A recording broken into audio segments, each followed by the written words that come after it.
From JBS Studios in Greater New York, this is the JBS News Update with Teisha Bader.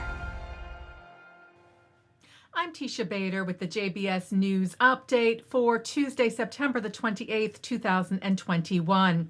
We open with the Israeli Prime Minister Naftali Bennett's address yesterday to the United Nations General Assembly in New York City.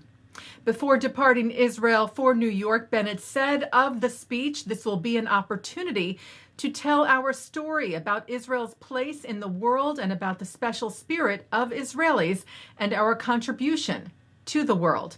And Bennett began his remarks at the UN speaking of Israelis' eagerness to contribute to the world and being a beacon of democracy despite being in the toughest neighborhood on earth. For way too long, Israel was defined by wars with our neighbors. But this is not what Israel is about. This is not what the people of Israel are about. You see, Israelis don't wake up in the morning thinking about conflict. Israelis, like everyone else, want to lead a good life. We want to take care of our families and build a better world for our children. Bennett spoke of what he called two plagues in his speech, the coronavirus and the disease of political polarization, something he said his new government was attempting to remedy, a government whose purpose, Bennett said, is unity. The Prime Minister also spoke of the threat from Iran, the optimism around the Abraham Accords, and concluded his speech referring to the Durban Conference anniversary held at the United Nations just under a week ago, thanking the 38 countries who the Prime Minister said chose truth over lies and skipped the conference. And to those countries who chose to participate in this farce, well, I can only say, attacking Israel doesn't make you morally superior. My friends, every member state in this building has a choice. It's not a political choice, it's a moral one. It's a choice between darkness and light.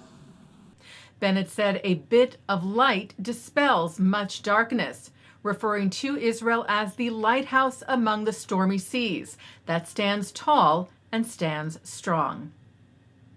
Bennett also met while in New York with Jewish leaders, speaking of the special bond between Israel and American Jewry. The Prime Minister said, "You have our back, and it just means a lot," adding also, "It doesn't mean we're going to agree on everything. We're not. But we're going to talk to each other, and we're going to listen to each other." Turning now to some other news, 2 Israeli soldiers were seriously wounded in an operation in the West Bank on Sunday that Israel said prevented major imminent terror attacks in the country. The IDF tweeted, "Based on accurate intelligence, Israeli forces operated to stop Hamas terrorists from carrying out attacks against Israeli civilians." The 2 injured Israeli soldiers were wounded when gunfire was exchanged during the operation. 5 Hamas terrorists were killed. Well, more than 300 prominent Iraqis, Sunnis and Shiites, called for normalization of ties with Israel on Friday. This was during a conference in Erbil in the Kurdistan region, spearheaded by the New York-based nonprofit, the Center for Peace Communications. Sunni tribal leader Wissam al-Hardan was among those who urged the country to join in the Abraham Accords. Al-Hardan said, "We demand full diplomatic relations with the State of Israel and a new policy of normalization based on people-to-people relations with the citizens of that country." Prime Minister Bennett responded Saturday night, saying that Israel extends its hand back in peace. Taking a look now at our programming for tonight on JBS for Tuesday, September the 28th at 7 o'clock. It's music, prayer, and learning for Simchat Torah as artists Noa Aronson, Citrin, Nefesh Mountain, and many others share original repertoire, familiar melodies, stories, and more in celebration of reaching the end of the Torah and beginning again. At 7:30, Simchat Torah services from the Hampton Synagogue. At 8:15, Rabbi David Aaron speaks on joy and Judaism at the Lincoln Square Synagogue.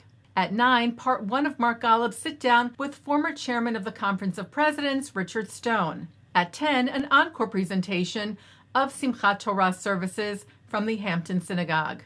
And coming up next, I speak with Arizona State Representative Alma Hernandez, a pro-Israel progressive who weighs in on last week's vote on the Iron Dome funding in the U.S. House of Representatives, stressing that the progressives who voted against the funding do not represent her or her party.